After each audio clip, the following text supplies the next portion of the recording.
Guys, কেমন আছো তোমরা সবাই? আশা করি সবাই খুব ভালো আছো। আর আমিও ভালো আছি, ঠিক বলতে পারছি না, কারণ তোমরা জানোই আমি 1 মাস মেডিকেল এডমিট ছিলাম। তার জন্য আমার হাতে 10 দিন একটা জায়গায় একটা ক্যানুলা লাগানো ছিল।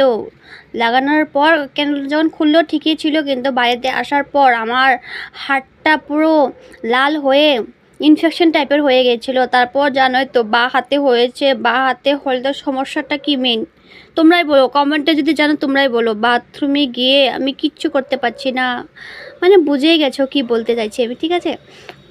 তারপর ওইখানে ডাক্তার দেখানোর পর একটা ডাক্তার দেখালাম, ডাক্তারটা ঠিক মতো ধরতেই পারলো না এটা কী হয়েছে।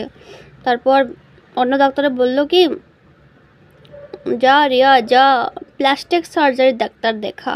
তারপর ওইখানে গেলাম, ওইখানে ডাক্তার দেখানোর পর ডাক্তারে কিছু ড্রপ দিল, মলম দিল, আর বললো ড্রেসিং করে নিতে। ড্রেসিংটা কিভাবে করতে হয় একদিন তারা করে দিল, আর বললো কি তুই তো অনেক কিপটে, মানে কিপটে মানে কি, তোর তোর টাকা পয়সা নেই, তোর ডেলি মেডিকেলে আসতে হবে না, তুই বাড়িতে ড্রেসিং করে নিস। তারপর আমি তো বললাম যে ড্রেসিং তো আমি করবো না, আমার বডিগার্ড আছে, আমার বডিগার্ডটা আমাকে ড্রেসিং করে দেবে।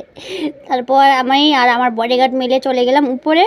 আর উপরে ছিল একটা ব্লাড টেস্ট, আর ব্লাড টেস্টের জন্য যে মানুষটি বা লোকটি ব্লাড টেস্ট করে উনি ছিলেন না, তার জন্য আমি আর আমার বডিগার্ড ওই উপরে গিয়ে বসেছিলাম। আর আমার বডিগার্ডে বলছিল যে দেখ ভাই, তুই ভেবে নে, আমি যদি তোর ড্রেসিংটা করে দিই আমাকে কিন্তু টাকা দিতে লাগবে।